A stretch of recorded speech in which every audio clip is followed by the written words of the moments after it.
ಚಿನ್ನದ ಹಾಲು ಕೊಡುವ ಹಸು. ಅದು ರಂಗಾಪುರ ಅನ್ನುವ ಗ್ರಾಮ. ರಂಗಾಪುರದಲ್ಲಿ ಯಾವುದೇ ರೀತಿ ಸೌಕರ್ಯಗಳು ಇರಲಿಲ್ಲ. ಆ ಊರಿನವರು ಆಹಾರಕ್ಕೋಸ್ಕರ ನೀರಿಗೋಸ್ಕರ ಹಲವಾರು ಥರದಲ್ಲಿ ಕಷ್ಟಪಡ್ತಾ ಇದ್ರು. ಹಾಗೇನೆ ಆ ಊರಿನವರು ಎಲ್ರೂ ಕೂಡ ಪಟ್ಟಣಕ್ಕೆ ಹೋಗಿ ಕೆಲಸ ಮಾಡಿ ಹಣ ಸಂಪಾದನೆ ಮಾಡ್ತಾ ಇದ್ರು. ಅವರಲ್ಲಿ ಕನಕಯ್ಯನೂ ಒಬ್ಬ. ಕನಕಯ್ಯ ಶ್ರೀಕೃಷ್ಣನ ಭಕ್ತನಾಗಿದ್ದ. ಅವನಿಗೆ ಯಾವುದೇ ಕಷ್ಟ ಬಂದ್ರೂ ಸರಿ ಅದನ್ನ ಕೃಷ್ಣನ ಹತ್ರನೇ ಹೇಳ್ಕೊಳ್ತಿದ್ದ.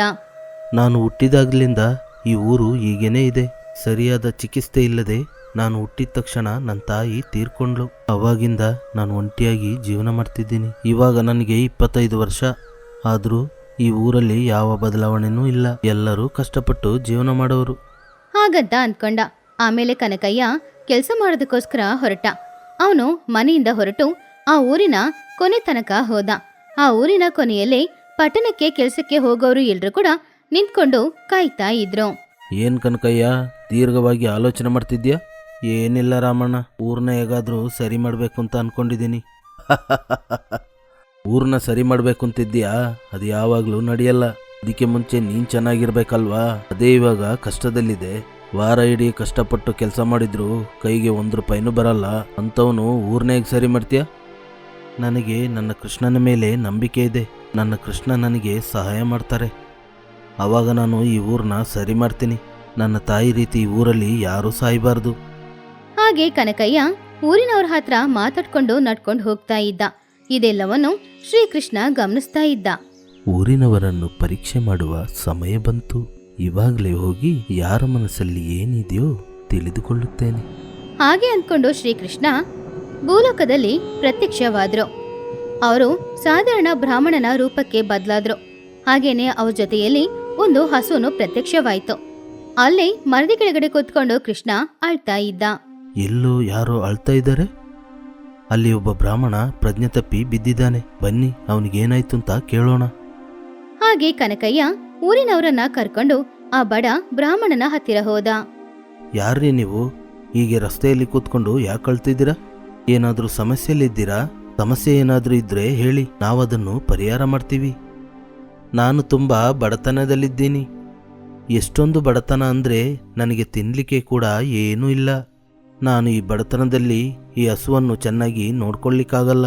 ಇದಕ್ಕೆ ಆಹಾರ ಕೊಡುವ ಪರಿಸ್ಥಿತಿಯಲ್ಲಿ ನಾನಿಲ್ಲ. ದಯವಿಟ್ಟು ಯಾರಾದರೆ ಒಬ್ಬರು ಈ ಹಸುವನ್ನು ತಗೊಳ್ಳಿ. ನನಗೆ ಯಾವ ಹಣನೂ ಬೇಡ. ಈ ಹಸುವನ್ನು ಚೆನ್ನಾಗಿ ನೋಡಿಕೊಂಡ್ರೆ ಸಾಕು. ಇದು ತುಂಬ ಚೆನ್ನಾಗಿದೆ ಅಯ್ಯ. ನಾವೇ ಬಡತನದಲ್ಲಿದ್ದೀವಿ.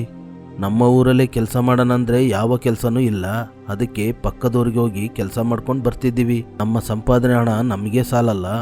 ಅಂಥದ್ರಲ್ಲಿ ನಾವೇಗೆ ಈ ಹಸುವನ್ನು ಸಾಕೋದು? ದಯವಿಟ್ಟು ಹಾಗೆ ಹೇಳಬೇಡಿ. ಯಾರಿಗೊತ್ತು, ಈ ಹಸು ಒಂದಲ್ಲ ಒಂದು ರೀತಿಯಲ್ಲಿ ನಿಮಗೆ ಸಹಾಯ ಮಾಡ್ಬೋದು. ದಯವಿಟ್ಟು ಈ ಹಸುವನ್ನು ಕರ್ಕೊಂಡೋಗಿ ಸ್ವಲ್ಪ ಹುಲ್ಲನ್ನು ಕೊಡಿ. ಅಯ್ಯೋ, ನೀವೀಗೆ ಚಿಂತೆ ಮಾಡಬೇಡಿ. ನಿಮ್ಮಂಥ ಬ್ರಾಹ್ಮಣರು ಅಳ್ಬಾರ್ದು. ಈ ಹಸುನ ನಾನು ತಗೋತೀನಿ. ಏ ಕನಕಯ್ಯ, ನಿನಗೇನು ಹುಚ್ಚಿಡ್ದಿದ್ಯಾ? ನಮ್ಮ ಪರಿಸ್ಥಿತಿ ನಿನಗೆ ಗೊತ್ತಿಲ್ವಾ? ನೀನೇನೋ ಒಬ್ಬನೇ ಜೀವನ ಮಾಡ್ತಿದ್ಯಾ ಸರಿ, ಆದರೆ ನೀನು ಶ್ರೀಮಂತನಲ್ಲ. ನಿನಗೆ ಬೇಕಾದ ಆಹಾರವನ್ನು ನಿನ್ನಿಂದ ಸಂಪಾದನೆ ಮಾಡ್ಲಿಕ್ಕಾಗಲ್ಲ. ಅಂಥದ್ರಲ್ಲಿ ಈ ಹಸುವಿಗೆ ಕೊಡ್ತೀಯಾ? ಈ ಬ್ರಾಹ್ಮಣನ ನೋಡಿದ್ರೆ ಬೇಜಾರಾಗುತ್ತೆ. ಅದು ಮಾತ್ರ ಅಲ್ಲ, ನನ್ನ ಕೃಷ್ಣನಿಗೆ ಹಸು ಅಂದರೆ ತುಂಬ ಇಷ್ಟ. ನನ್ನ ಕೃಷ್ಣನಿಗೆ ತುಂಬ ಇಷ್ಟವಾದ ಹಸು ಕಷ್ಟಪಡೋದನ್ನ ನನ್ನಿಂದ ನೋಡ್ಲಿಕ್ಕಾಗಲ್ಲ. ನಾನು ಒಂದೊತ್ತು ಊಟನ ಬಿಟ್ಟು ಈ ಹಸುವನ್ನು ನಾನು ಚೆನ್ನಾಗಿ ನೋಡ್ಕೋತೀನಿ. ಹಾಗೆ ಕನಕಯ್ಯ ಆ ಹಸುವನ್ನು ಅವನೇ ತಗೊಂಡ. ಅದನ್ನು ನೋಡಿ ಆ ಬ್ರಾಹ್ಮಣ ತುಂಬಾ ಸಂತೋಷಪಟ್ಟ. ತುಂಬ ಸಂತೋಷ ಕಣಪ್ಪ. ಈ ಹಸುವನ್ನು ಚೆನ್ನಾಗಿ ನೋಡಿಕೋ. ಒಂದೊತ್ತಾದ್ರೂ ಹಸುವಿಗೆ ಊಟವನ್ನು ಕೊಡುವ ಪ್ರಯತ್ನ ಮಾಡಪ್ಪ. ಹಾಗಂತ ಹೇಳಿ ಬ್ರಾಹ್ಮಣ ಅಲ್ಲಿಂದ ಹೊರಟು ಹೋದ. ಆಮೇಲೆ ಕನಕಯ್ಯ ಆ ಹಸುನ ಕರ್ಕೊಂಡು ಹೋಗಿ ಅವನ ಮನೆ ಹೊರಗಡೆ ಕಟ್ಟಾಕಿ ಆಮೇಲೆ ಪಟ್ಟಣಕ್ಕೆ ಹೋಗಿ ಆ ದಿನ ಇಡೀ ಕೆಲಸ ಮಾಡಿ ಹಣ ಸಂಪಾದನೆ ಮಾಡಿ ರಾತ್ರಿ ಸಮಯ ಮನೆಗೆ ವಾಪಸ್ ಬಂದ. ಅವನು ಬರುವಾಗ ಆ ಹಸು ತುಂಬಾನೇ ಹಸಿವಲ್ಲಿತ್ತು. ಈ ಹಸುವನ್ನು ನೋಡಿದ್ರೆ ತುಂಬ ಆಯಾಸವಾಗಿರುವಾಗಿದೆ. ನಾನು ಆಹಾರ ಇಲ್ಲದಿದ್ರೂ ಬದುಕ್ತೀನಿ. ಪಾಪ ಈ ಮೂಕ ಪ್ರಾಣಿ ತಡ್ಕೊಳ್ಳಲ್ಲ. ಸ್ವಲ್ಪ ಹುಲ್ಲನ್ನು ತರ್ತೀನಿ. ಹಾಗಂತ ಕನಕಯ್ಯ ಅವನು ಆ ದಿನ ಸಂಪಾದನೆ ಮಾಡಿದ ಹಣದಲ್ಲಿ ಹಸುಗೋಸ್ಕರ ಹುಲ್ಲು ತಗೊಂಡು ಬಂದ. ಆ ಹುಲ್ಲನ್ನ ಹಸುವಿಗೆ ಕೊಟ್ಟ. ಹಸು ಆ ಹುಲ್ಲನ್ನು ತಿಂದು ಸಂತೋಷವಾಗಿ ಮಲಗಿ ನಿದ್ರೆ ಮಾಡಿತು. ಕನಕಯ್ಯ ಹಸುವಿಂದಾನೆ ಹೋಗಿ ಮಲಗಿ ನಿದ್ರೆ ಮಾಡ್ದ. ಮರುದಿನ ಬೆಳಗ್ಗೆ ಕನಕಯ್ಯ ಎದ್ದ ತಕ್ಷಣ ಹಸುವಿನ ಹತ್ತಿರ ಬಂದ. ಕನಕಯ್ಯ ಆ ಹಸು ಹಾಲನ್ನ ಕರಿತಾ ಇದ್ದ. 2 ಮಡಿಕೆ ತುಂಬಾ ಹಸು ಹಾಲು ಕೊಟ್ಟಿತ್ತು. ತುಂಬಾ ಸಂತೋಷವಾಗಿದೆ. ನಾನು ಈ ಹಾಲನ್ನು ಮಾರಿ ಹಣವನ್ನು ಸಂಪಾದನೆ ಮಾಡ್ತೀನಿ. ಇವಾಗಲೇ ಹೋಗಿ ತಯಾರಾಗಿ ಬಂದು ಊರೊಳಗೆ ಹೋಗಿ ಹಾಲು ಮಾರ್ತೀನಿ. ಹಾಗಂತ ಕನಕಯ್ಯ ಆ 2 ಮಡಿಕೆ ಹಾಲನ್ನ ಮನೆಯೊಳಗಡೆ ತಗೊಂಡೋಗಿ ಇಟ್ಟು ಆಮೇಲೆ ಸ್ನಾನ ಮಾಡಿ ಅವನು ತಯಾರಾಗಿ ಹೊರಗಡೆ ಬಂದ. ಹೀಗಿರುವಾಗ 2 ಮಡಿಕೆಯಲ್ಲಿದ್ದ ಹಾಲಲ್ಲಿ 1 ಮಡಿಕೆ ಹಾಲು ಹಾಗೇನೆ ಇತ್ತು, ಇನ್ನೊಂದು ಮಡಿಕೆ ಹಾಲು ಚಿನ್ನದ ತರ ಬದಲಾಗಿತ್ತು. ಅದನ್ನ ನೋಡಿದ ಕನಕಯ್ಯನಿಗೆ ಏನ್ ನಡೀತಾ ಇದೆ ಅಂತ ಏನೂ ಅರ್ಥ ಆಗ್ಲಿಲ್ಲ. ಅರೆ, ಈ ಹಾಲೇನು ಚಿನ್ನದ ಬಣ್ಣದಲ್ಲಿದೆ? ಹಾಲು ಕರೆಯುವಾಗ ಬಿಳಿಯಾಗಿ ತಾನೇ ಇತ್ತು, ಇವಾಗ ಹೇಗೆ ಚಿನ್ನದ ಬಣ್ಣದಲ್ಲಿದೆ? ಎಲ್ಲ ಮಾಯವಾಗಿದೆ. ಹಾಗಂತ ಅಂದ್ಕೊಂಡು ಕನಕಯ್ಯ ಆ ಹಾಲನ್ನ ತೆಗೆದು ನೋಡ್ದ. ಅದು ಪಳಪಳ ಅಂತ ಹೊಳಿತಾ ಇತ್ತು. ಇದರ ಮೆರಗನ್ನು ನೋಡಿದ್ರೆ ಇದು ಚಿನ್ನದ ಹಾಲೇ ಆಗಿರ್ಬೇಕು. ಆದ್ರೆ ಹಸು ಹೇಗೆ ಚಿನ್ನದ ಹಾಲು ಕೊಡುತ್ತೆ? ನನಗೇನು ಅರ್ಥ ಆಗ್ತಿಲ್ಲ. ಹಾಗಂತ ಕನಕಯ್ಯ ಆ ಚಿನ್ನದ ಹಾಲನ್ನ ನೋಡಿ ತುಂಬಾನು ಆಶ್ಚರ್ಯ ಪಡ್ತಾ ಇದ್ದ. ಹಾಗಿರುವಾಗ ಕನಕಯ್ಯನ ಮನೆಗೆ ರಾಮಯ್ಯ ಬಂದ. ಹೊರಗಡೆ ನಿಂತ್ಕೊಂಡು ಕನಕಯ್ಯನನ್ನ ಕರ್ದ. ಅರೆ ಕನಕಯ್ಯ, ಪಟ್ನಕ್ಕೆ ಹೋಗುವ ಸಮಯವಾಯ್ತು, ಬಾ ಬೇಗ ಹೋಗೋಣ.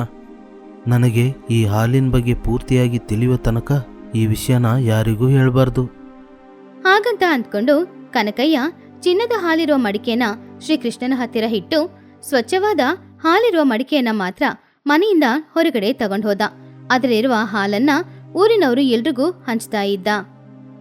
ಹಸು ಇಷ್ಟೊಂದು ಸ್ವಚ್ಛವಾದ ಹಾಲನ್ನು ಕೊಡ್ತಿದೆ, ಆ ಬ್ರಾಹ್ಮಣ ಯಾಕೆ ಹಸುವನ್ನು ಮಾರ್ದ? ಸಾಲ ಮಾಡಿ ಆಹಾರ ಹಾಕ್ಬೋದಾಗಿತ್ತಲ್ವಾ? ಆ ಹಸು ಅಷ್ಟು ಚೆನ್ನಾಗಿ ಹಾಲು ಕೊಡ್ತಿದೆ, ಆ ಹಾಲನ್ನು ಮಾರಿ ಹಣವನ್ನು ಸಂಪಾದನೆ ಮಾಡಬಹುದಾಗಿತ್ತು. ಈ ಸಣ್ಣ ಆಲೋಚನೆ ಕೂಡ ಬ್ರಾಹ್ಮಣನಿಗೆ ಬರ್ಲಿಲ್ವಾ? ಹಾಗಂತ ರಾಮಯ್ಯ ಕೇಳಿದಾಗ ಕನಕಯ್ಯನಿಗೆ ಕೂಡ ಅನುಮಾನ ಬಂತು. ರಾಮಣ್ಣ, ನೀವ್ ಹೇಳಿದು ನಿಜಾನೇ. ಆ ಬ್ರಾಹ್ಮಣ ಸಾಲ ಮಾಡಿ ಹಸುವಿಗೆ ಆಹಾರ ಕೊಡ್ಬೋದಾಗಿತ್ತು, ಆದ್ರೆ ಹಾಗೆ ಮಾಡಲಿಲ್ಲ. ಇದರ ಹಿಂದೆ ಏನೋ ಒಂದು ಮಾಯೆ ಇದೆ. ಹಾಗೆ ಆ ದಿನ ಇಡೀ ಕನಕಯ್ಯ ಹಸು ಕೊಟ್ಟ ಆ ಚಿನ್ನದ ಹಾಲು ಬಗ್ಗೆನೇ ಯೋಚನೆ ಮಾಡ್ತಾ ಇದ್ದ. ಹೀಗಿರುವಾಗ ಸಂಜೆ ಸಮಯ ಅವನು ಮನೆಗೆ ವಾಪಸ್ ಬರುವಾಗ ಹಸುಗೋಸ್ಕರ ಹುಲ್ಲು ತಗೊಂಡ್ ಬಂದ. ಹಸುವಿಗೆ ತಿನ್ನಕ್ಕೆ ಹುಲ್ಲನ್ನ ಕೊಟ್ಟು ಅವನು ಮನೆಯೊಳಗಡೆ ಹೋಗಿ ನೋಡ್ದ.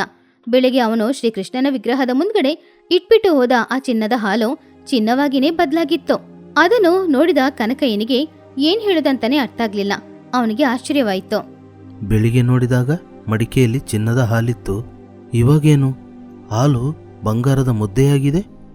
ಇದೆಲ್ಲ ತಾನಾಗಿ ನಡೆಯುವ ರೀತಿ ಇಲ್ಲ. ಅಪ್ಪ ಶ್ರೀಕೃಷ್ಣ, ಏನಿದು? ನಾನೇನಾದ್ರೆ ತಪ್ಪು ಮಾಡಿದ್ನಾ?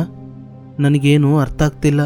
ದಯವಿಟ್ಟು ಏನ್ ನಡೀತಿದೆ ಅಂತ ನನಗೆ ಅರ್ಥ ಮಾಡಿಸಿ ಸ್ವಾಮಿ. ಹಾಗಂತ ಕನಕಯ್ಯ ಹೆದರ್ಕೊಂಡು ನಿಂತ್ಕೊಂಡಿದ್ದ. ಆವಾಗ್ಲೇ ಕನಕಯ್ಯನ ಮುಂದ್ಗಡೆ ಕೃಷ್ಣಯ್ಯ ಪ್ರತ್ಯಕ್ಷವಾದ. ಕನಕಯ್ಯ, ನೀನು ಚಿಂತೆ ಮಾಡುವ ಅವಶ್ಯಕತೆ ಇಲ್ಲ. ನೀನು ಯಾವಾಗಲೂ ಹೇಳ್ತಾ ಇರ್ತೀಯಲ್ವಾ, ಊರನ್ನು ಸರಿಪಡಿಸಬೇಕು ಅಂತ. ನಿನ್ನ ತಾಯಿಯ ಹಾಗೆ ಯಾವ ಸ್ತ್ರೀ ಕೂಡ ಕಷ್ಟಪಡಬಾರದು ಅಂತ ಕನಸು ಕಾಣುತ್ತಿದ್ದೀಯಲ್ಲವಾ? ಆ ಕನಸನ್ನು ನಿಜ ಮಾಡಲೆಂದು ಈ ಹಸುವನ್ನು ನಿನ್ನ ಬಳಿ ಕಳಿಸಿದೆ. ನೀನು ದೊಡ್ಡ ಮನಸ್ಸಿನಿಂದ ಆ ಹಸುವನ್ನು ಸ್ವೀಕರಿಸಿದೆ. ಅವಾಗಿನಿಂದ ನಿನಗೆ ಅದೃಷ್ಟ ಬಂತು.